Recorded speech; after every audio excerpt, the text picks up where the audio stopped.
और घर को आग लग गई घर के चिराग से ही। ऐसा ही कुछ हुआ है। जैसे जैसे लोकसभा 2024 के चुनाव नजदीक आते जा रहे हैं, वैसे वैसे मुद्दे भी, पुराने मुद्दे भी खुल करके नए पैकेज में आकर के पेश आ रहे हैं।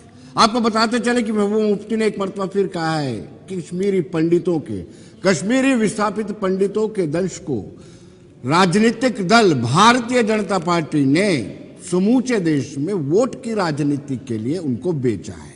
अगर हम सिलसिलेवार बताएं उन्होंने क्या क्या कहा है, तो उन्होंने कहा है कि हथियार के रूप में कश्मीरी विस्थापित पंडितों का इस्तेमाल भारतीय जनता पार्टी कर रही है। हालांकि अगर कश्मीर फाइल देखें या कश्मीरी विस्थापित पंडितों की कथा सुने, व्यथा सुने, उनका दंश देखें, तो वहां साबित होता है कि इसके लिए, पलायन के लिए और उनके नरसंहार के लिए कौन कौन जिम्मेदार है, इस हमाम में सब नंगे हैं। लेकिन आपको बताएं कि पहले हम बताते हैं कि महबूबा मुफ्ती ने एक्चुअल में कहा क्या है, और उसके बाद बताएंगे आपको कि कौन कौन इसके लिए रिस्पॉन्सिबल है, और फिर हम चर्चा करेंगे। जी, हम बताएंगे कि महबूबा मुफ्ती जो फॉर्मर चीफ मिनिस्टर हैं, उन्होंने भारतीय जनता पार्टी की तुलना कश्मीरी विस्थापित पंडितों से कैसे किया है और किस तरीके से कश्मीरी विस्थापित पंडितों के दंश को राजनीति के लिए, वोट की राजनीति के लिए समूचे देश में बेचा जा रहा है। बीजेपी ने इनको खाली वोट बैंक की तरह इस्तेमाल नहीं किया, बल्कि एक हथियार, कश्मीरी पंडितों के दर्द को, उनकी तकलीफ को इन्होंने एक हथियार बनाया और पूरे मुल्क में उस हथियार को बेचा। उस हथियार को पूरे मुल्क में इस्तेमाल किया दूसरों के वोट लेने के लिए। हमारे कश्मीरी पंडित भाई, उनके वोट तो बहुत ज्यादा नहीं है, मगर उनके दर्द को, उनकी तकलीफ को बीजेपी ने घर घर, जगह जगह जाके हथियार की तरह इस्तेमाल किया, मगर और उनके लिए कुछ भी नहीं किया। अगर आपको याद है, इन सालों में जब से यहाँ बीजेपी की सरकार डायरेक्टली बनी है, जो कश्मीरी पंडित लोग यहाँ रहते भी थे, वो भी यहाँ से छोड़ के चले गए। ऐसे हालात बन गए। तो दर्शकों, पहले विस्तार से आपको बता दें कि दरअसल जो कश्मीरी विस्थापित पंडित हैं या फिर जो लोग इस पर काम कर रहे हैं, उन्होंने क्या क्या लिखा है। उन्होंने कहीं ना कहीं मुफ्ती परिवार को इसके लिए रिस्पॉन्सिबल ठहराया है। उन्होंने कहा कि रूबिया सायद का अपहरण जब हुआ था, किस तरीके से हुआ था, इस पर भी बहुत सारी चर्चाएं की गई हैं और चर्चा का विषय ये भी रहा है। उन्होंने डॉक्टर फारूक अब्दुल्ला को भी जिम्मेदार ठहराया कि किस तरीके से डॉक्टर फारूक अब्दुल्ला को जहां से पलायन किया गया 18 जनवरी 2019 को उन्होंने त्याग पत्र दिया और 19 जनवरी को नरसंहार हुआ। ये भी कहा जाता है कि डॉक्टर फारूक अब्दुल्ला को भी शायद ये समूचे जानकारी थी या प्लान था या उनको पता था कि 19 जनवरी को नरसंहार हो सकता है और उसके साथ साथ कश्मीरी विस्थापितों का पलायन हो सकता है। यासिन मलिक जो सूत्रधार हैं, उनका भी बड़ी अहम रोल है। विस्तार से चर्चा करेंगे, समय कम है। और खासतौर पर फारूक अहमद डार, बिट्टा कराटे, जिनको कातिल कश्मीर को अकाती, कश्मीरियों का कातिल कहा जाता है, वो भी इसके लिए रिस्पॉन्सिबल है। ये भी जिक्र आएगा। लेकिन चर्चा हम शुरू करते हैं। मेरे एक्सट्रीम राइट में वीरेंद्र सोनू जी हैं, पीपल्स डेमोक्रेटिक पार्टी से ताल्लुक रखते हैं। वीरेंद्र जी, आपका स्वागत है। सादीलाल पंता जी हैं, मनाज साहब है हमारे साथ, अजय भारती जी हैं, आप सबका स्वागत है। और चर्चा पॉजिटिव होनी चाहिए, क्योंकि जब चुनाव आएंगे कश्मीरी विस्थापित पंडितों का जिक्र जरूर होगा, क्योंकि वो 33 साल और मुझे लगता है 26 दिन, 33 साल और 26 दिन दंश में जो उन्होंने सहा है, उनको शब्दों में बयान नहीं किया जा सकता। आप इस टिप्पणी को, अजय भारती जी, जो महबूबा मुफ्ती ने की है, इस टिप्पणी को आप कैसे देखते हैं कि भारतीय जनता पार्टी ने कश्मीरी विस्थापित पंडितों के दंश को, दर्द को बेचा है और सिर्फ अपना वोट हासिल करने के लिए, और अपने टेन्योर में 10 साल में एक भी काम नहीं किया है जिससे कश्मीरी विस्थापितों का भला हो सके। विनोद जी, बहुत बहुत आभार। सबसे पहले आपको, मेरे को पैनलिस्ट को और पूरे दर्शकों को मैं भारतीय पंचांग के अनुसार जो नववर्ष शुरू हुआ है कल, उसकी बहुत बहुत शुभेच्छा करता हूं, शुभकामनाएं प्रेषित करता हूं। जब हम महबूबा जी की इस टिप्पणी को, वो भी वर्ष के पहले दिन, नवरे के दिन किया, तो मैं उसको 3 क्विक पॉइंट्स में आपके ध्यान में इसके ऑस्पेक्ट्स लाना चाहता हूं। एक, उन्होंने कहां पर कहा, दूसरा, उन्होंने किसके रिएक्शन में कहा, और तीसरा, उन्होंने क्या कहा। वो देखिए, वो एक घर में शोक मनाने के लिए गई थी, यानी डेथ को भी उन्होंने पॉलिटिसाइज किया। वहां पर और भी लोग गए थे, और भी राजनेता भी गए थे, एलजी साहब भी गए थे। किसी ने राजनीतिक टिप्पणी नहीं की। यह महबूबा जी का नेचर, उनकी पार्टी का स्वभाव और उनका इतिहास को फिर एक बार उजागर करता है कि वो किसी अवसर को भी छोड़ नहीं सकती है राजनीतिकरण ना करते हुए। एक दूसरा, यह किसका रिएक्शन था? आज से 2 दिन पहले कश्मीरी हिंदू समाज का, कश्मीरी पंडित विस्थापित समाज का एक प्रतिनिधि मंडल, एक जोरदार प्रतिनिधि मंडल आदरणीय गृह मंत्री जी के साथ मिला था। उसकी जो न्यूज आई उसका समाज में बहुत व्यापक तौर पर स्वागत हुआ। यह उसका एक बैकग्राउंड है जी। तीसरी बात, उन्होंने क्या कहा कि कश्मीरी हिंदुओं का, कश्मीरी पंडित समाज के पेन को बेचा गया, लेकिन वो गुरेज कर गई, वो रुक गई। पेन किसने दिया? आपने थोड़ा सा जिक्र कर दिया। आपने तो सिर्फ उनकी बहन का जो रूबिया सईद जी का अपहरण हुआ था, आपने 86 की जिक्र नहीं की। 86 में जिस पार्टी में इनके अब्बा हुजूर थे, उस पार्टी ने एक इंटरनल इंक्वायरी की। उसमें कांग्रेस के ही उस समय के जनरल सेक्रेटरी के.एन. सिंह साहब ने वो रिपोर्ट बनाई। उन्होंने स्क्वेयरली मुफ्ती साहब को 86 के लिए जिम्मेवार ठहराया और उनको लेकिन फिर रिवार्ड किया गया। इसलिए दर्द देने वाले ये दर्द, इसको उनका एक एजेंडा था जो अभी आप देखेंगे बहुत ही तरीके से आगे आ जाता है कि इस माइनॉरिटी कम्युनिटी को कश्मीर से नेस्त नाबूद करें। उन्होंने इतने जख्म दिए थे, इस पर पर्दा डालकर इसको नासूर बनाने की इनकी योजना थी, लेकिन भारतीय जनता पार्टी ने ऐसे नहीं होने दिया। भारतीय जनता पार्टी ने उस कवर को, जो इन्होंने एक आयरन कर्टन उस पर डालने की कोशिश की, हमने उसको हटाया। इसके लिए जिम्मेवार लोगों को उजागर कर दिया। इसलिए स्वाभाविक रूप है कि इनको इससे दर्द हो रहा है। इनका मतलब था कि आप साइलेंटली मर जाते, आप खत्म हो जाते। ये नहीं हो सकता है। आज समय बदला हुआ है। 21वीं शताब्दी ग्रेगोरियन कैलेंडर के हिसाब से, सप्तऋषि संवत के हिसाब से 51वीं शताब्दी चल रही है। आज आप किसी भी विक्टिम को इस तरह से समाप्त नहीं कर सकते। अरे औरंगजेब नहीं कर सकता, मैडम आप क्या करेंगे? जी, मैं वीरेंद्र सोनू जी के पास जाने से पहले अपने दर्शकों को ईद की मुबारक भी देना चाहता हूँ। समूचे भारत में ईद के अपने दर्शकों को ईद की मुबारक देता हूँ। लेकिन सोनू जी, आपसे ये जानना जरूरी है कि जिस तरीके से रूबिया सईद का अपहरण होता है और गृह मंत्री की, यानी देश के गृह मंत्री की बेटी को सुरक्षा तक मुहैया नहीं कराई जाती है, और ये कहा जाता है कि ये एक स्टेज था, यानी तय था ये सबसे पहले कि अपहरण करवाया जाएगा और JKLF के 5 आतंकवादियों को छोड़ा जाएगा। हिलाल वार ने पुस्तक भी लिखी है, किताब लिखी है, उसमें इसका जिक्र किया। मैं अपने हवाले से कुछ नहीं बता रहा हूँ। हिलाल वार की किताब है, आप पढ़ सकते हैं। उसका पन्ना नंबर भी मैं बता सकता हूँ आपको। The great disclosure, secret, unmasked. देखिए विनोद जी, ऐसे है जी, हम आज एक बड़े संवेदनशील इशू पर डिस्कस कर रहे हैं। आपने जो पूछा है मैं उसका जवाब दूंगा, और मुझे उम्मीद है मेरे भाई भारती साहब मेरा जवाब पूरा सुनेंगे। मैंने इनका पूरा वो सुना है। आप मुझे बताइए, आपने कहा, मैं शुरुआत करूंगा रूबिया सईद जी के किडनैप से शुरुआत करूंगा, क्योंकि आपका सवाल है, मेरा फर्ज है उसका उत्तर देना। आपने कहा भी उनका किडनैप हुआ, भी ये तो सारी दुनिया जानती है उनका जब किडनैप हुआ, तो किडनैप के बाद क्या क्या हुआ वो सब कुछ सामने है, और आज कोर्ट में वो केस भी चल रहा है जिसमें उन्होंने अपनी गवाही भी दी है। क्योंकि मसला सब जुडिशल में ज्यादा तो नहीं बात करूंगा, लेकिन मैं उसके ऊपर बोलूंगा जरूर। भाई इसी तरह की एक घटना 99 में भी हुई थी, जब आज के जो बहुत बड़े हिंदुस्तानी राष्ट्रवादी पार्टी एक बनी हुई है, दूसरे को वो देशद्रोही कहते हैं, इन्हीं के फॉरेन मिनिस्टर जहाज में लेकर गए थे। मैं नाम उनका भी नहीं लूंगा, वो दुनिया से जा चुके हैं। और मुझे बताइए उनका प्रेम किसके साथ था? जो वो उनको छुड़ा गए कदार जहाज अगवा कांड के दोषियों को जो छोड़ा गया, जो आप जहाज में लेकर उनको छोड़कर आए, तो क्या मुझे आप बता सकते हैं कि उस वक्त के जो नेता थे उनका प्रेम किसके साथ था? देखिए, ये सरकार की पॉलिसी थी, सरकार ने तब बनाई थी। अगर ये मसला कोर्ट में ज्यादा इसके ऊपर मैं बोलना नहीं चाहूंगा। दूसरी बात, आपने कश्मीरी पंडित की आज बात की। मेरे भाई हैं भारती साहब, इसी कम्युनिटी से आते हैं। भाई माइग्रेशन का दर्द हम अच्छी तरह जानते हैं, खासतौर में अच्छी तरह जानते हैं, क्योंकि मेरे जो बुजुर्ग थे हम 47 में माइग्रेंट होके आए थे POK से, और हमने भी वही हालात देखे हैं भारती साहब जो आपने देखे हैं। मेरे से ज्यादा इस दर्द को कोई अच्छी तरह नहीं जान सकता, क्योंकि मैंने अपने बुजुर्गों से सुना है। अब रही बात कश्मीरी माइग्रेंट के ऊपर सियासत की, भाई मैं ये पूछना चाहता हूं उनके ऊपर सियासत करता कौन है? मुझे बताइए ना। आपने पिछले 10 सालों में केंद्र में आपका राज है। आपने कहा जी मुफ्ती मोहम्मद सईद साहब का आपने नाम लिया, भाई मुझे बताइए, जब माइग्रेशन कश्मीर में हुई तो केंद्र में सरकार किसकी थी? भारतीय जनता पार्टी उस सरकार को समर्थन दे रही थी। अगर वाकया में यार आप लोग कश्मीरी पंडितों के इतने हामी थे, अजय जी इसको कॉन्ट्राडिक्ट कर नहीं मैं करें ना, अपने वक्त पे करें। अगर वाकया में आप इसके हामी थे तो भाई आप उस सरकार से बाहर क्यों नहीं आए? और दूसरी बात, चलिए मैं आगे इनसे पूछना चाहता हूं, आप 10 साल से राज में हैं, मुझे बताइए भारतीय जनता पार्टी ने किसी एक भी मेरे कश्मीरी पंडित भाई को वापस वहां बसाया है जाके?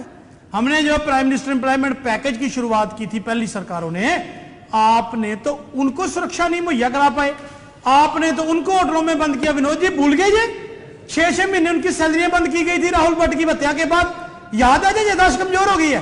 आज आप भारतीय जनता पार्टी कश्मीरी पंडित, मेरी सवाल पूरा नहीं, सवाल ही नहीं पूरा हुआ जी। मैं कहता हूं, मैं भारतीय जनता पार्टी से पूछना चाहता हूं, क्या ये कश्मीर फाइल फिल्म बना के पूरे देश में वोट बटोरने के लिए आपने कश्मीरी पंडित भाइयों को रखा है, या वाकया में आप उनसे कुछ करना चाहते हैं? मेरा सीधा सवाल है इनसे। पिछले 5 साल से जम्मू कश्मीर में जो सीधा राज कर रहे हैं, 10 साल में केंद्र में राज कर रहे हैं, मुझे बताइए एक फैसला जो आपने कश्मीरी पंडितों के लिए किया है, कश्मीरी माइग्रेंट के लिए किया है, एक फैसला। शाहजलाल जी, आपके पास आने से पहले मैं अजय जी से ये जवाब देना चाहूंगा जो इन्होंने कहा कि आपकी हुकूमत थी जब पलायन हुआ, आप सपोर्ट कर रहे थे, इनका ये आरोप है। और आपने कहा कि पिछले 10 सालों में एक भी परिवार को वापस नहीं भेजा है। देखिए विनोद जी, बहुत ही चालाकी के साथ और अपनी पार्टी के स्वभाव के हिसाब से उन्होंने जो प्रश्न उठाए गए उसका किसी का उत्तर नहीं दिया। ये देखिए, मैं बीच में नहीं बोला, मैं बिल्कुल नहीं बोला बीच में, सोनू साहब। मैं ये कह रहा हूं कि उन्होंने डाइवर्ट करके सिर्फ एक और किसी तरफ जाने की कोशिश की। उन्होंने ये नहीं बताया कि इस ओकेजन का इस्तेमाल हो सकता था क्या, कि आप किसी के यहां ताइज्जत करने के लिए गए थे क्या, इसका ओकेजन का इस्तेमाल करना चाहिए था ऐसी टिप्पणी के लिए? के दौरान सियासत जरूरी थी क्या? खैर इसको छोड़ दीजिए। ये मुझे बता रहे कि आप मुफ्ती साहब को सपोर्ट कर रहे थे। मुफ्ती साहब जिम्मेवार नहीं है, जो डिसीजन ले रहे थे वो जिम्मेवार नहीं है, क्योंकि वो होम मिनिस्टर थे। मैं जिम्मेवार हूं, लेकिन मैं इस सारी देखिए सुनिए तो सर, मेरे को कृपया आप बात तो करने दीजिए। मैं ये कह रहा हूं कि ये जो ये स्टोरी की जाती है कि ये 2 दिसंबर 1999 को जो जब वीपी सिंह की सरकार का शपथ हुआ था उसके बाद ये हुआ है, यही सबसे बड़ा षड्यंत्र है। 13 सितंबर को 89 में टिकलाल टकलू जी की हत्या होती है। कौन प्रधानमंत्री था, कौन यहां का चीफ मिनिस्टर था? 30 नवंबर को नीलकंठ गंजू जी की एक प्रभावती हुआ करती थी, प्रभावती कौन, उनकी हत्या हरी सिंह हाई स्टेट में होती है। कौन चीफ मिनिस्टर था, कौन प्राइम मिनिस्टर था? 88 में ईद के दिन, आज की बाय द वे मैं भी सारे दर्शकों को ईद की मुबारक देना भूल गया था, मैं सॉरी उसके लिए, सबको ईद की शुभकामना भी। 70 टेररिस्ट को छोड़ा गया बिना किसी ट्रायल के, बिना किसी उसमें, और उसके बाद जो बढ़ गया तो इसलिए ये करना है, एक प्रोसेस शुरू किया गया था। भारतीय जनता पार्टी ने उस जो process of elimination of minorities इन कश्मीर उसको रिवर्स किया है। विशेषकर उसको अड़चने डालते हुए भी, हमारा अलायंस पार्टनर होने के बाद भी पीडीपी ने, जब हमने कश्मीरी पंडित कॉलोनीज बनाने की घोषणा की थी, इन्होंने उसका अपोजिशन करवा दिया। दे अरेंज्ड दैट इज सैबोटाइज्ड। ये पीडीपी का स्वभाव था, और उनके साथ जो अलायंस पार्टनर है, जो इंडी अलायंस है, उसके साथ बाकी पार्टनर्स भी उसमें इन्वॉल्व थे। हमने जो किया, जिस पीएम पैकेज की ये बात करते हैं, आप रिकॉर्ड निकाल कर देख लीजिए। आपको मैं रोकूंगा, मना साहब आपके पास लौटूंगा, लेकिन पहले हम सीधे आपको लिए चलते हैं लखनऊ। समाजवादी पार्टी अपना इलेक्शन मैनिफेस्टो जारी कर रही है, क्योंकि समाजवादी पार्टी का इलेक्शन मैनिफेस्टो भी बड़ा इंपॉर्टेंट है। आइए देखते हैं, सीधे लखनऊ चलते हैं।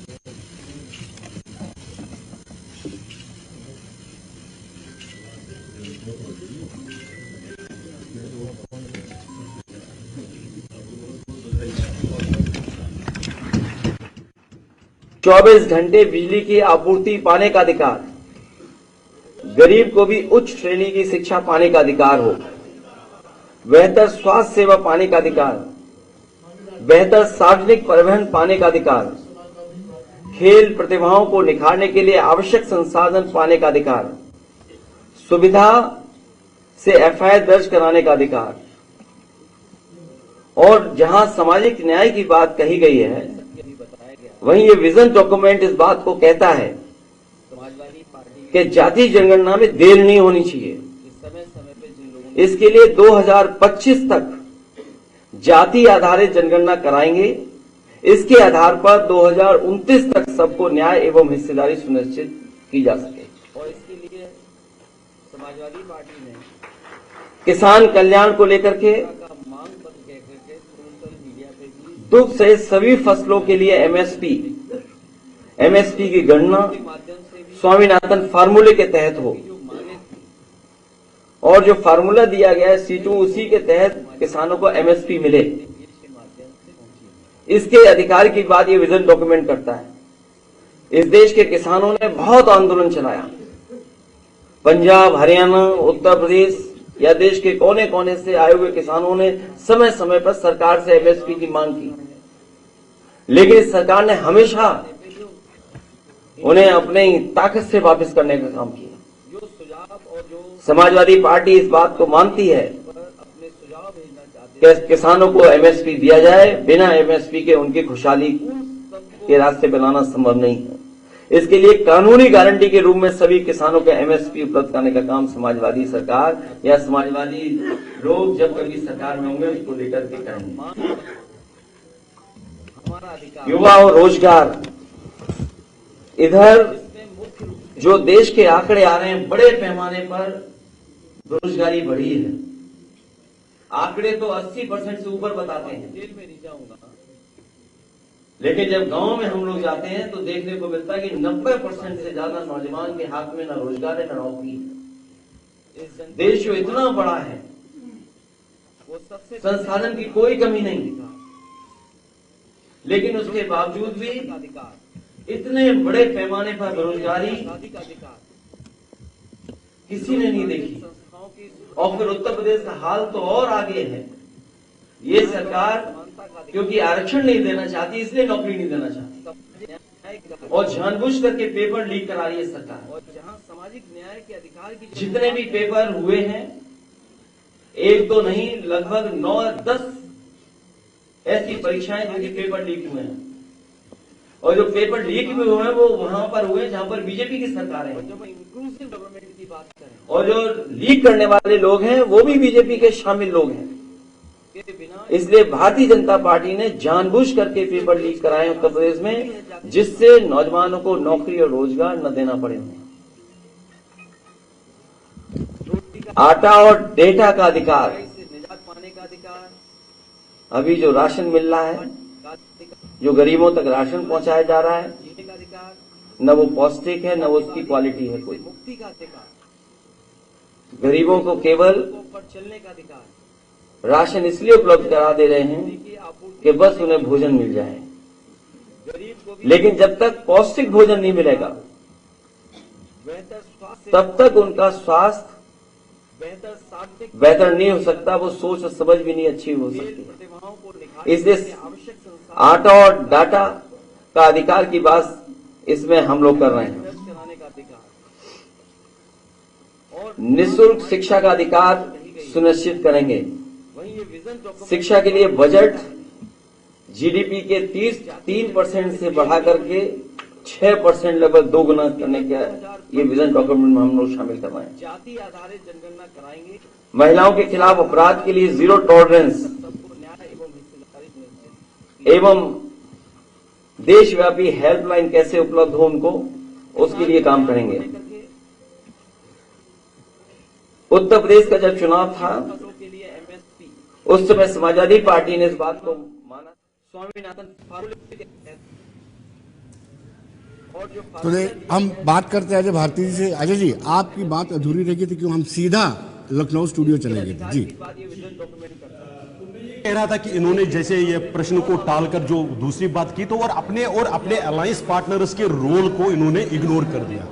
भारतीय जनता पार्टी और कश्मीर का हिंदू विस्थापित समाज बिल्कुल क्लियरली जानता है कि एक प्रोसेस शुरू किया गया, जो वैसे तो 1931 में जब महाराजा हरि सिंह जी ने राउंड टेबल कॉन्फ्रेंस में अंग्रेजों का विरोध किया था, तो अंग्रेजों ने उनके खिलाफ षड्यंत्र करके यहां पर एक कम्युनल मोबिलाइजेशन 13 जुलाई 1931 एग्जैक्टली तो उसके बाद की राजनीति। लेकिन नया एपिसोड जो 1986 में शुरू कर दिया गया था वो कि यहां की माइनॉरिटीज को खत्म करने का, उस प्रोसेस को जारी रखने का एक ये षड्यंत्र है। क्योंकि मैंने जैसे बताया 2014 के बाद जब भारतीय जनता पार्टी की सरकार बनाई तो दो बड़े स्टेप्स पार्टी ने तय किए थे in consultation with the state government. वो था एक पूर्व सैनिकों के लिए कॉलोनी और एक कश्मीरी पंडितों के लिए। उसको अगर आप थोड़ा सा भी डिटेल में देखेंगे उसको सैबोटेज करने वाले कौन लोग थे। इसलिए भारतीय जनता पार्टी ने जो उसके बाद किया उसकी डिटेल्स में जब आप अवसर देंगे मैं बता दूंगा। मैं लौटता हूं शाहजीलाल जी आपके पास, लेकिन एक छोटे से ब्रेक के बाद, कमर्शियल ब्रेक के बाद।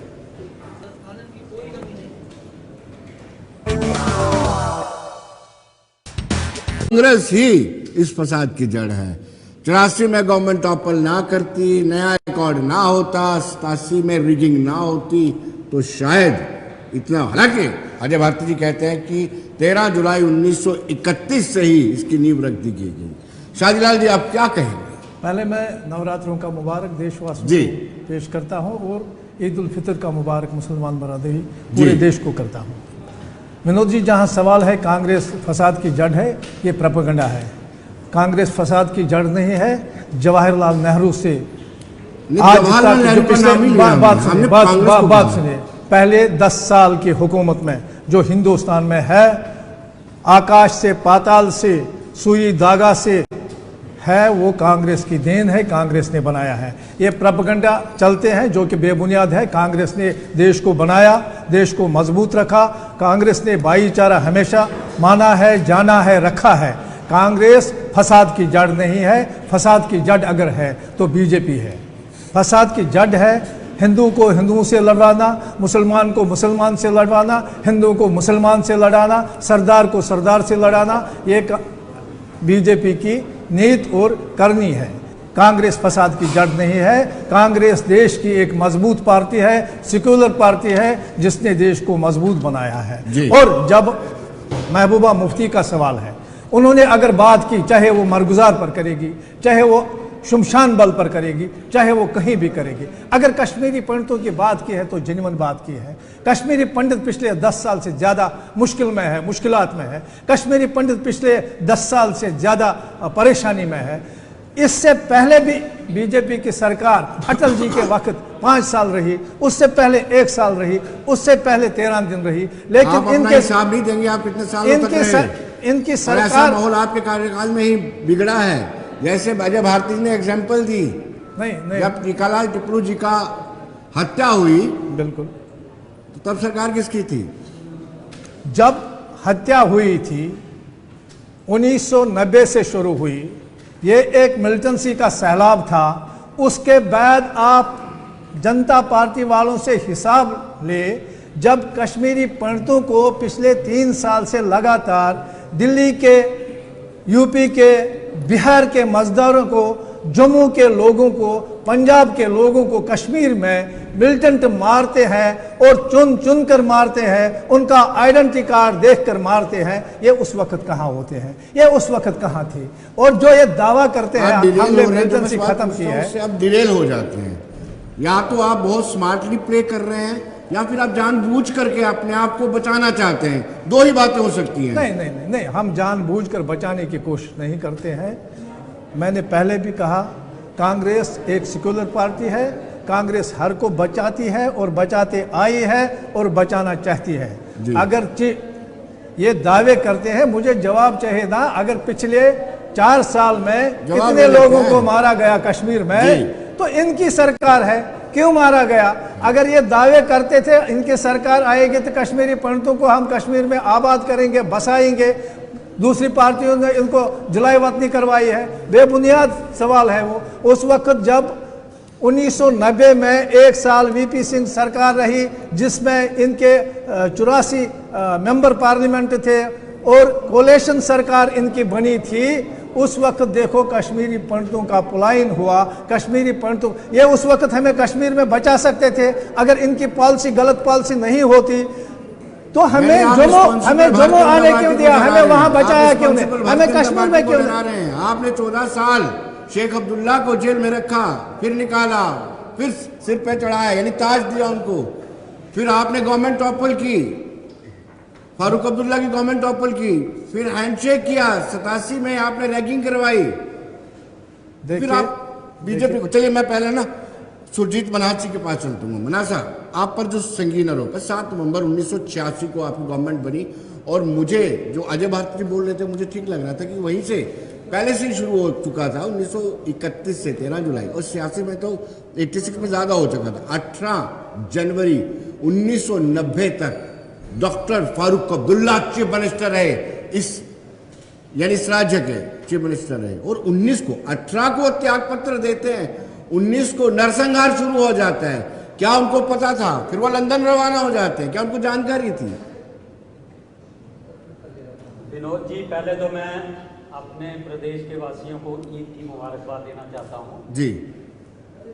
साथ में नवरात्रों की अपने हिंदू भाइयों को बहुत बहुत मुबारकबाद देना चाहता हूँ, और माता रानी से ये दुआ करता हूँ कि ये हमारे कश्मीरी पंडित वापस कश्मीर में जाएं और एक खुशहाली, एक सेकुलर जो हमारा यहाँ का निज़ाम है वो नजर आए। विनोद जी, आपने बहुत संगीन आरोप लगाए हैं कि 87 में रिगिंग, अगर रिगिंग हुई तो ये भारतीय जनता पार्टी वाले या जो ये लोग ये कहते हैं कि रिगिंग हुई, वो इलेक्शन कमीशन के पास क्यों नहीं गए? आप मुझे बताइए, क्या एक भी शिकायत है कि उस दौरान 87 में रिगिंग हुई, या ये एक नैरेटिव क्रिएट किया जाता है कि 87 में रिगिंग हुई? दूसरा सवाल है आपका कि डॉक्टर फारूक साहब ने 18 जनवरी रिजाइन कर दिया।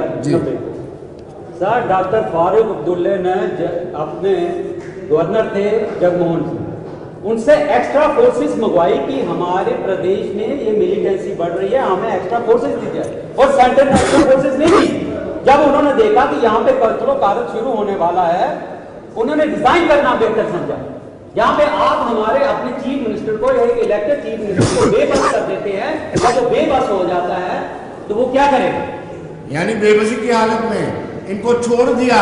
नहीं, छोड़ नहीं दिया। जब आप इनको प्रोटेक्ट करने के लिए हमें फोर्सेस नहीं देते हैं, आप कहते हैं एक्स्ट्रा सीआरपी की कंपनी मांगी, पैरामिलिट्री फोर्सेस की कंपनी मांगी, तो वे बस क्या कर सकते थे? अकेले क्या कर सकते थे? जितना जब तक वो लड़ सकते थे वो लड़े, और जब इनके जगमोहन इनके गवर्नर ने जब वो फोर्सेस नहीं दी तो उन्होंने रिजाइन कर दी कि जाइए आप संभालिए इसको। छोड़ दिया और लंदन चले गए। लंदन जाना सर उनका घर है, लंदन जाना, ये क्या इल्जाम लगाते हैं आप लोग कि लंदन जाते हैं? कहां जाते वो? आप उनको दिल्ली में रख लेते जी, आप तो उनके पीछे लगे हुए थे जी। चलिए वरिंदर जी, आपसे रूबिया सैयद का अपहरण हुआ, जब मैंने पहले भी पूछा आपसे, उनको सिक्योरिटी नहीं दी गई थी, फिर उनकी कोई स्टेटमेंट नहीं ली गई, और फिर उसके 33 साल के बाद वो शिनाख्त करते हैं, टाडा कोर्ट में आकर के यासीन मलिक की शिनाख्त करते हैं। फिर उसके कुछ दिनों बाद वो कहते हैं कि मैं शिनाख्त नहीं कर सकती। देखिए विनोद जी, ऐसे है, मैंने पहले भी कहा कि देश में कानून है। जब कोर्ट ने या कानून ने पूछा जहाँ वो गे करने के लिए, तो उन्होंने कहा, उन्होंने अपनी वो दी, क्योंकि ये मसला सब जुडिशियल है, शायद मेरा इस पर ज़्यादा बोलना बनता नहीं है। लेकिन मैं कहता हूँ कि अगर ठीक है, कोर्ट की इंक्वायरी चल रही है, जो कोर्ट का फैसला आएगा वो हम सबके सामने आ जाएगा। लेकिन एक बात है विनोद जी, हमें दुख इस बात का है कि जब हम जो इस वक्त का प्रेजेंट समय है उसके ऊपर जब सवाल पूछते हैं तो बात 1930 की जाती है। हम कहते हैं 2024 में क्या होगा, तो कहते हैं 2047 में विकसित भारत होगा, उसके ऊपर जवाब दें। आज का जवाब कौन देगा? मैं तो एक बात पूछना चाहता हूं, जिन्होंने माइग्रेशन की बात की, मैंने पहले भी कहा, ये आप अपने तजुर्बे से पूरे सिस्टम, मतलब डिटेल अपने तजुर्बे का इस्तेमाल कर रहे हैं। हम आपसे पूछ रहे हैं, मेरी सुनिए, मेरा तजर्बा इन तीनों पैनलिस्ट से कम है, मैं इनसे उम्र से छोटा हूं, मेरा तजर्बा कम है, तो मैं तो सीधी सी बात जानता हूं। एक सीधी सी बात जो नजर आ रही है, एक बात मैं आपको और बताता हूं। ये 2 साल पहले की बात है, शुपैया में पिंटू जी भट्ट नामक एक मेरे कश्मीरी पंडित भाई थे, उनकी हत्या की गई। आपको पता है? सुनिए विनोद जी, मैं 31 पे नहीं जा रहा, मैं 80 पे नहीं जा रहा, मैं इसे भी जा रहा हूं साल पहले पे। स्मार्ट हैं आप, स्मार्ट हैं। हाँ, उन्होंने क्या कहा, और वो पिंटू जी भट्ट पता कौन थे? वो नॉन माइग्रेंट कश्मीरी पंडित थे। ये लफ्ज आप समझिए, याद है, याद है, उन्होंने याद है। 87 89 में माइग्रेशन नहीं की क्योंकि उन्होंने कश्मीर को सेफ समझा। इनके राज में उनकी हत्या हुई। चलिए, हम सबको बहुत दुख है। और अगली बात बताता हूं मैं आपकी, ये जो बातें करते हैं ना आज कश्मीरी पंडितों के, ये जो आज बड़े सके बने हैं, वहां से उस गांव से चुपैया डिस्ट्रिक्ट का गांव, में गांव का नाम बोल रहा हूं, मुझे याद नहीं आ रहा, शायद डिबेट में आ जाएगा अभी जी। वहां से कुछ 30-32 लोग माइग्रेंट हो गए, मुट्ठी में आकर बैठ गए। तो जनाब, जब वो शोर डाला, जब हम लोगों ने कहा सरकार कहां है, तो इनकी सरकार के एक अफीसर वहां जाते हैं और इनके एक बड़े नेता बयान क्या देते हैं जी, वो छुट्टियां मनाने आए हैं। वो आज तक कभी हुआ कि कश्मीरी पंडित या कश्मीर का कोई आदमी मई जून में छुट्टियां मनाने जम्मू आया हो?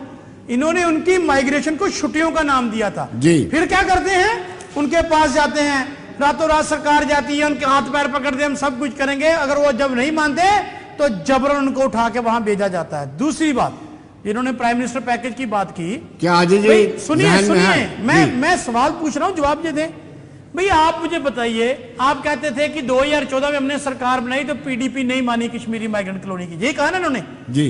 तो 2019 से तो आप चला रहे हो, 5 साल से, अब कौन नहीं मानता? एलजी साहब नहीं मानते, जो मिनिस्टर साहब नहीं मानते। वो एक फैमिली के लिए मकान बनाते हैं आप, एक के लिए, आप बात कहां की करते हो? आप जनता को बेवकूफ समझते हो? आप जम्मू कश्मीर के जो हमारे कश्मीरी माइग्रेंट भाई है ना, उनके ऊपर फिल्म बना सकते हो, उनके ऊपर फिल्म को आप मनोरंजन टैक्स फ्री कर सकते हो। तो यार, एक मकान ही किसी कश्मीरी पंडित भाई के लिए बना देते, हम उनको मानते। सुनिए, एक और बात, इन्होंने कहा सियासत। राहुल भट्ट के बारे में मुझे बताइए, इनके क्या बयान है? प्रिंसिपल सतेंद्र कौर के बारे में इनके क्या बयान है? रजनी बाला के बारे में इनका क्या सोचना है? विजय कुमार के बारे में इनका क्या सोचना है? दीपू जी के बारे में इनका क्या सोचना है? इनका वहां कोई सोचना नहीं। क्यों? क्योंकि ये सिर्फ वो बात करेंगे जिससे इनको वोट मिले। मैं इनसे एक ही बात पूछना चाहता हूं, आप हमें ये बताइए, तू इधर उधर की ना बात कर, बता ये काफिला लुटा क्यों है? मुझे राजनीति से गिला नहीं, तेरी रहबरी का सवाल है भैया। इनकी रहबरी का सवाल पूछ रहे हैं, लेकिन एक फैमिली आपने जो बसाई है, चलिए सोनू, इनकी रहबरी का सवाल पूछते हैं, लेकिन एक छोटे से कमर्शियल ब्रेक के बाद। अब मुझे ये शेयर याद होने लगा है। हाँ, होना चाहिए।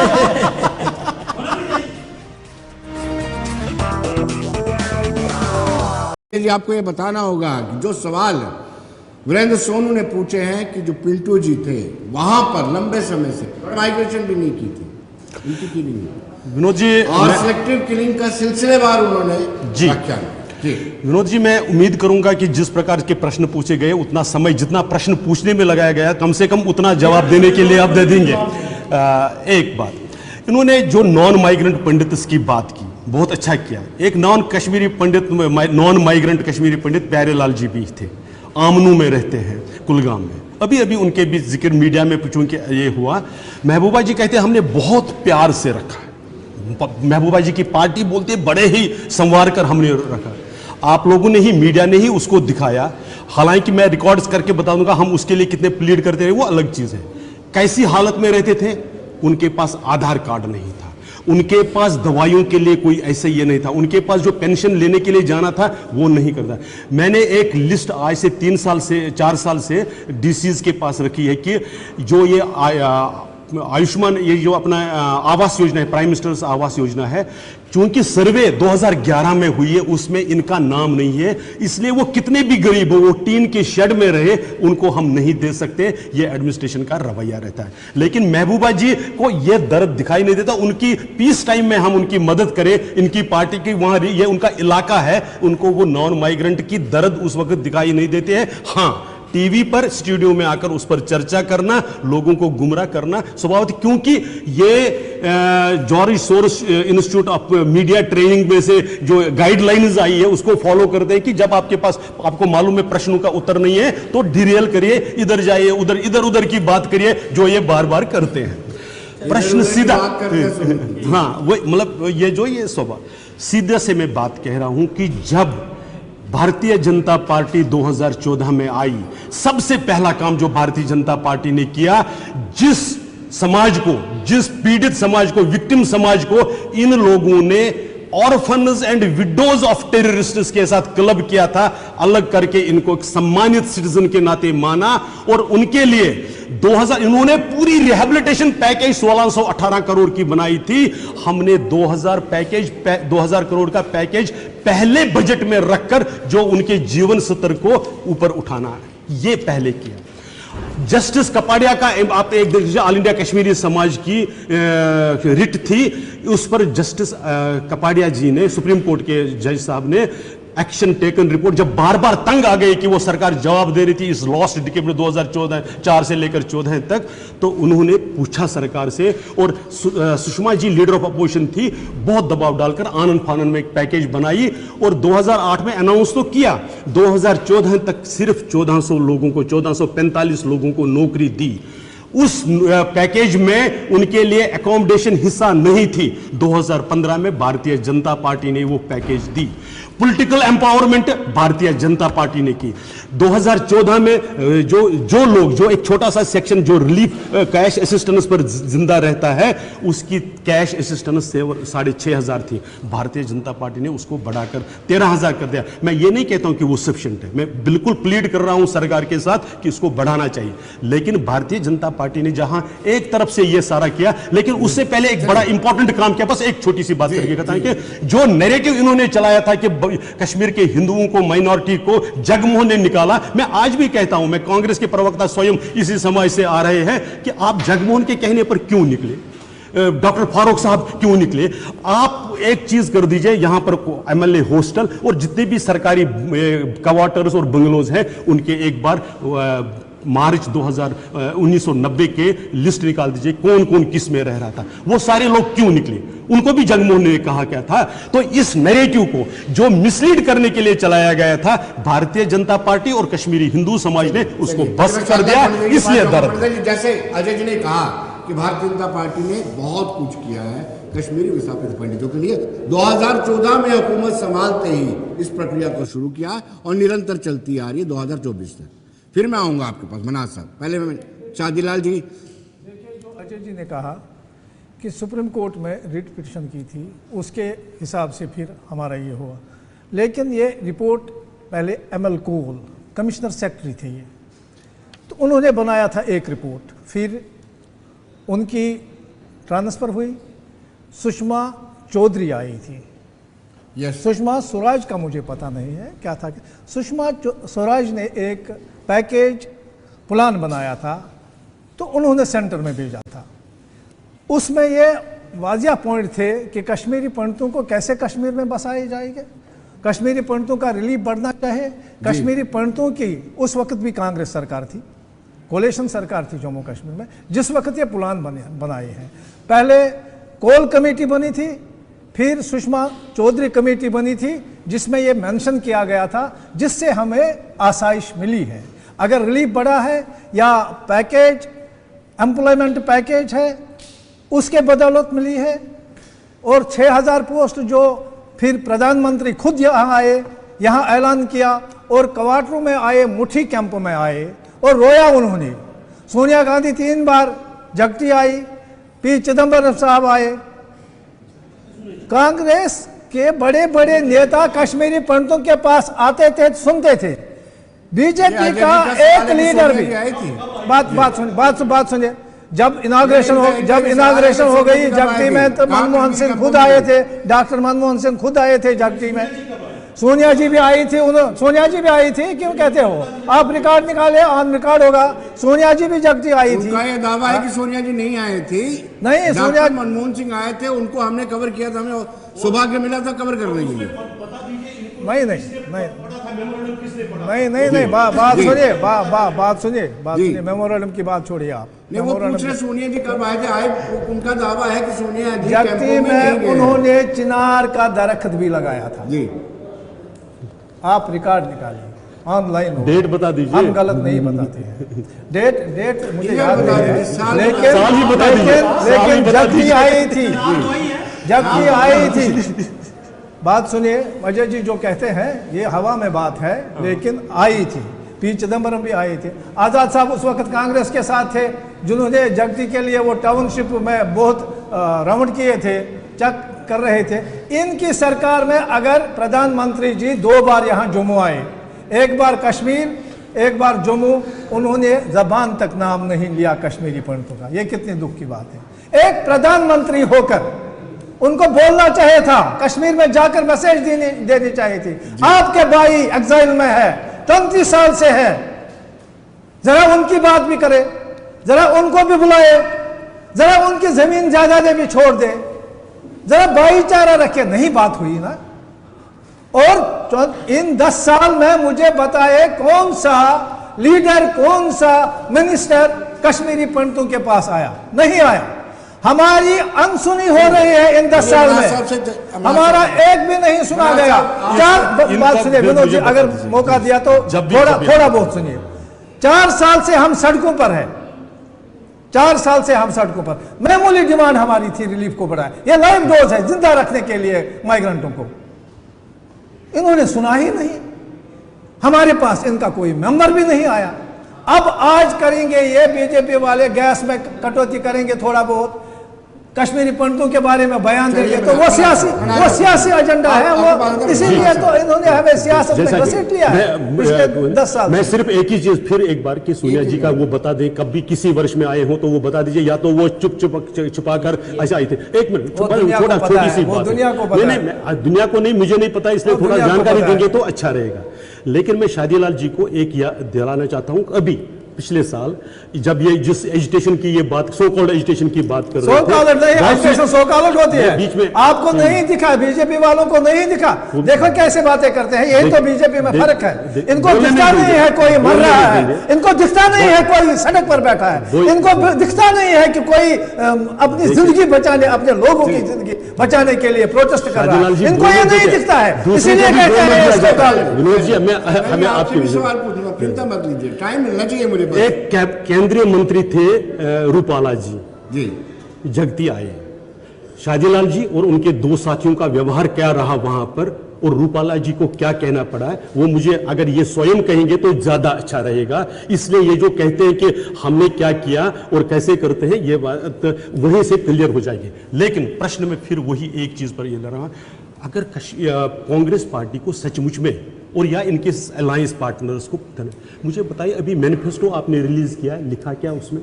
चलिए, कश्मीरी पंडितों का आपने नाम नहीं लिया, टेररिज्म के बारे में कुछ बोला आपने? अरे भाई, टेररिज्म किया है, 25 दिन चले हैं नगरोटा से दिल्ली तक मिलिटेंसी के खिलाफ, आपको वो याद नहीं है? आपने क्या लिखा मैनिफेस्टो में, वो जरा लोगों को बता दीजिए। जी मनाज साहब, आपसे जानना चाहता हूँ कि यासीन मलिक और बिट्टा कराटे, जिसको हम कहते हैं फारूक अहमद डार, उन पे इल्ज़ाम थे, प्रूफ भी थे। आपकी सरकारें, चाहे वो कांग्रेस के साथ रही, ज़्यादातर कांग्रेस के साथ ही रही, उन पर एक्शन क्यों नहीं हुआ? क्यों पर्दा जारी करते रहे, जबकि आपको पता भी था?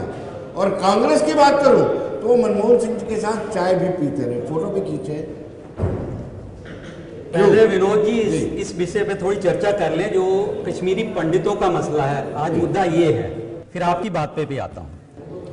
हमारे बीजेपी के प्रवक्ता जो है वो कह रहे हैं कि बीजेपी ने काफी अच्छा किया है। मुझे यह बताइए, पिछले 10 सालों में ये जो नौकरियां कश्मीरी पंडितों को मिली हैं, ये कांग्रेस डॉक्टर मनमोहन सिंह ने दी है। ये वहां पे जो आप देख रहे हैं जगती और ये बना है, आप जाके देखिए, जगती आपने बना दिया एक शोकेस। जब कोई वीआईपी आता है उसको चमकाकर वहां पे ले जाते हैं, फोटो खिंचाते हैं, और किया कुछ नहीं जाता। आप ये बताइए, यही जो आपने जो डॉक्टर मनमोहन सिंह ने नौकरियां लगाई थी, वो लोग जब सड़कों पे बैठे हुए थे कि हमें सिक्योरिटी दी जाए और डंडे खा रहे थे, ये बीजेपी वाले तब कहां थे? उनका दाना पानी बंद कर दिया गया। आप बात करते हैं डॉक्टर फारूक अब्दुल्ला की, ये कोल साहब का जो कह रहे थे, वो पलानी कमिश्नर थे, जिन्होंने डॉक्टर फारूक साहब ने वो कमेटी बनाई थी कि हम अपने कश्मीरी जो पंडित हैं उनको कश्मीर में लाना चाहते हैं, और उन्होंने वो कमेटी बनाई, पर बदकिस्मती वो बात सिरे नहीं चढ़ सकी। उसके बाद जब उमर अब्दुल्ला साहब 2008 में आई, तब हमारे जो रेवेन्यू मिनिस्टर थे, उनके तहत भी एक कमेटी बनाई गई, जिसमें हमने ये चाहा कि सारे लोग उसमें कश्मीरी पंडित आए और बताएं किस तरह से हम अपने कश्मीरी पंडित भाइयों को यहां से लेके दोबारा से कश्मीर में बसाएं, क्योंकि जब तक कश्मीर में कश्मीरी पंडित नहीं होगा, कश्मीर पूर्ण नहीं होगा। कश्मीरी पंडितों के बिना कश्मीर पूर्ण नहीं है। तभी आप भाग गए थे ना जी, जब कश्मीरी पंडितों पर अत्याचार हो रहे थे, नरसंहार हुआ था, आपने त्याग पत्र दिया और चले गए। ये हम उस नर्स आपको अब प्रेम जाग आ रहा है, जाग रहा है प्रेम आपका, और आप कह रहे हैं कश्मीरियत कश्मीरी पंडितों के बिना अधूरी है। तब आप कहाँ हमने ये मसले देखिए विनोद जी, हमने जी। ये मसले हल कर देने थे। डॉक्टर फारूक अब्दुल्ला ने और डॉक्टर अपने उमर साहब ने, इन्होंने ये मसले हल कर देने थे। बदकिस्मती ये है कि 2014 में बाढ़ आ गई और हमें पूरी उम्मीद थी कि इलेक्शन आगे होंगे। इनका मसला और डेली वेजरों का, पीएचओ का मसला, ये हमने पूरी अपनी एजेंडे में रखा था। इलेक्शन से पहले हमने ये सॉल्व करने थे जी। लेकिन बदकिस्मती है, इनकी डबल इंजन सरकार जो है पिछले 10 सालों से कुछ नहीं करती। कश्मीर फाइल पिक्चर बना देती है वोटों के लिए। कश्मीरी पंडितों को आज इस्तेमाल किया जा रहा है वोट की पॉलिटिक्स के लिए। कश्मीरी पंडितों को इस्तेमाल किया जा रहा है, बेचा जा रहा है पूरे देश के लिए। ये भारती जी को भी ये समझना चाहिए। हमें इज्जत के साथ अपने कश्मीरी भाइयों को वहां पे बसाना है। हमारी ये सारी सियासी पार्टियों की ये जिम्मेदारी होनी चाहिए। ये नहीं कहा जाना चाहिए कि पीडीपी ने ये कहा है या कांग्रेस ने ये कहा है। जो पीछे हुआ है उसको छोड़ा जाए, आगे का हम फ्यूचर देखें कि कैसे हम कश्मीरी भाइयों को कश्मीर में बसा सकते हैं। शादी लाल जी बता सकते हैं। आप सब देखिए वहां पे जगती में एक कमरा दिया हुआ है। ये अपने बंगले छोड़ के आए हैं, अपनी जमीनें जायदादें छोड़ के आई हैं। अगर इतना ही हमदर्द है, भारतीय जनता पार्टी इतनी हमदर्द है तो दे ना यार। तीन चलिए सोनू जी, आप हमें यह बता दीजिए कि 2002 में आपकी सरकार बनी, आपको नहीं याद आया कि हमने कश्मीरी विस्थापित पंडितों को न्याय दिलाना है? मुझे यह बता दीजिए, कोई भी सियासी जमात हो, भारतीय जनता पार्टी से लेकर के नीचे तक जो भी सियासी जमात है, एक भी सियासी जमात ने अभी तक कश्मीरी विस्थापित पंडितों के पलायन के लिए जिम्मेदार, नरसंहार के लिए जिम्मेदार, अब मैं शब्द यूज करूंगा तो बुरा लगेगा, उसके लिए जिम्मेदार किसी भी एक भी व्यक्ति को सजा अभी तक नहीं दी है। आपने कोशिश करनी थी यासीन मलिक और बिट्टा कराटे को अरेस्ट करने की, करवाने की। विनोद जी, आपने पूछा कि 2002 में आपकी सरकार बनी थी तो आपने क्या किया। अच्छी बात है, मैं उस पर जाना चाहता था, आपने मेरे से सवाल ही पूछ लिया। जब 2002 7 नवंबर को मुफ्ती साहब 2 नवंबर को मुफ्ती साहब इस रियासत के मुख्यमंत्री बने तो आपको पता हमारी रियासत के हालात क्या थे विनोद जी। 5 बजे के बाद जवाहर टनल बंद हो जाता था। कश्मीर घाटी का जो मेल था देश के साथ वो 5 बजे के बाद टूट जाता था। और मुझे आज भी याद है, अब्बा कदल से रमन मट्टू साहब 450 वोटों से एमएलए जीते थे और वो मिनिस्टर बने थे। हालात ये थे कि कोई वोट डालने के लिए राजी नहीं था, डेमोक्रेसी नाम की चीज नहीं। लेकिन तब हमने 3 साल जो वो सरकार की, तो आपको याद होगा संग्रामा, पट्टन और रफियाबाद में बाई इलेक्शन हुए थे, वहां 84% लोगों ने 2004 में वोट डाले थे। ये थी हमारी प्राप्ति। और दूसरी बात मैं आना चाहता हूं उस पर, जो कश्मीरी पंडित समाज के लिए, मैं आ रहा हूं, न्याय नहीं मिला। हाँ, मैं उनकी बात कर रहा हूं जो उनके लिए जो पॉलिसी बनाएगी, प्राइम मिनिस्टर एम्प्लॉयमेंट पैकेज जो बना, उसकी नींव किसने रखी थी? जितना काम मुफ्ती साहब और मनमोहन सिंह जी ने मिलकर इन कश्मीरी पंडितों के लिए, उनको वापसी जाने के लिए किया, तो मैं समझता हूं आगे की सरकारों ने उसको आगे किया करना चाहिए था। चलिए एक बात और है, आप कहते हैं कि आपने कुछ नहीं किया। मैं 1 मिनट के लिए आपकी बात नहीं, मैं मानता, मैं मान लिया, मैंने मान लिया, मैंने आपका इल्जाम मान लिया। मैं कहता हूं मैंने आपका इल्जाम मान लिया। तो भाई 10 साल से तो राज में ये है ना, अब इनकी कोशिश को किसने रोका है? पहले इनसे ये पूछिए। और दूसरी बात विनोद जी बड़ी अहम है, ये नॉन माइग्रेंट कश्मीरी पंडित की माइग्रेशन के ऊपर ये सवाल का जवाब नहीं दे पाए। अब मैं इनसे ये पूछना चाहता हूं, भाई आप इनके नाम से सियासत तो करते हैं, वैसे तो कश्मीरी पंडित भाइयों के साथ मेरा एक और बड़ा अहम रिश्ता है, हमारा खून का रिश्ता भी है, उसको मैं कभी बाद में बताऊंगा आपके साथ कि हमारा क्या इनके साथ रिश्ता है। लेकिन मैं ये पूछना चाहता हूं भाई बीजेपी वालों, आपने इनके नाम पे सियासत की, आपने इनके नाम की बनी फिल्मों का टैक्स माफ किया, जिसका जो पैसा था किसी एक डायरेक्टर और प्रोड्यूसर को बच गया। काश किसी कश्मीरी पंडित भाई को एक मकान बना के दिया होता, ठीक कामना साहब ने, आपने इतने पैसे सरकार को उस फिल्म पर तो लौटा दिए, तो भाई आप जगती में एक कमरा इनको और बना के दे देते। आप मुझे एक बात बताइए, कितनी देर पहले से आपकी कॉलोनियां बनी हुई हैं वहां, कितनी जगती में कितनी देर पहले बनी है? आप ये कहते हैं वहां सोनिया गांधी आई नहीं आई, फलाना आया नहीं आया। होम मिनिस्टर साहब पिछले साल जब आए थे कश्मीर में रैली कर रहे थे, तो कश्मीरी, हाँ जी, बारामूला में रैली करके गए ना, तो तब किसी कश्मीरी पंडित किसी कश्मीरी माइग्रेंट को मिले, उन्होंने टाइम भी मांगा था। आप उनसे मिलना मुनासिब नहीं समझते। आज जब कहते हैं कलेजा लगा फटने तो खरात लगी फटने, आज आपको वोटों की जरूरत है पूरे चलिए, देश आखिर को पोलराइज मैं- कर रहे हैं। मैं अजय जी से जानना चाहूंगा, अजय जी से सवाल जानना चाहूंगा। अजय जी, आपने किया क्या है मुझे बताइए। आपने वाकई में ऐसे इल्जामात आप पर लग रहे हैं कि जिस तरीके से आपने इनके सेंटिमेंट्स को उभारा और उन सेंटिमेंट्स को कहीं ना कहीं पूरे समूचे देश में कश्मीर फाइल की आप तारीफ करते हैं और ये कह रहे हैं कि आपने टैक्स फ्री करके एक प्रोड्यूसर को उसका फायदा उठाया है।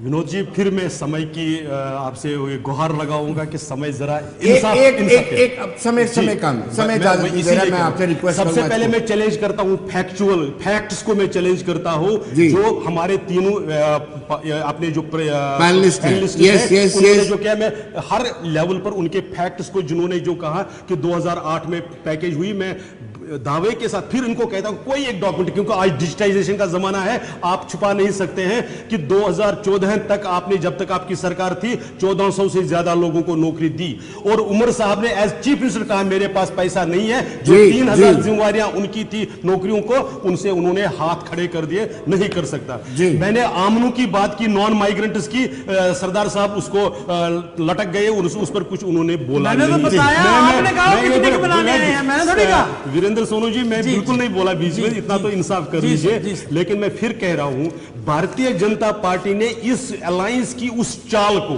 कि इस दर्द को छुपाइए, लोगों को सेकुलरिज्म के नाम पर इनको चारा मानिए और बाइयों को बचाइए। बाई कौन? मेजॉरिटी कम्युनिटी नहीं, ये मेजॉरिटी कम्युनिटी के भी सगे नहीं है, उनके साथ भी उतना ही दगा करते हैं। चलिए, यानी हमको चारा मानकर बाइयों को, वो आपको चलिए जानना चलिए है। चलिए अजय जी, अजय जी, बाई अजय जी, चारा समय रखे। समय समय अजय जी बहुत बहुत शुक्रिया, मना साहब का बहुत बहुत शुक्रिया, शाहजलाल पंडित जी आपका बहुत बहुत शुक्रिया, वीरेंद्र सोनू जी आपका बहुत बहुत शुक्रिया। तो दर्शकों, आने वाले दिनों में इस तरह के मुद्दे उठते रहेंगे, आप देखते रहिए और बने रहिए न्यूज़ चैनल के साथ। धन्यवाद।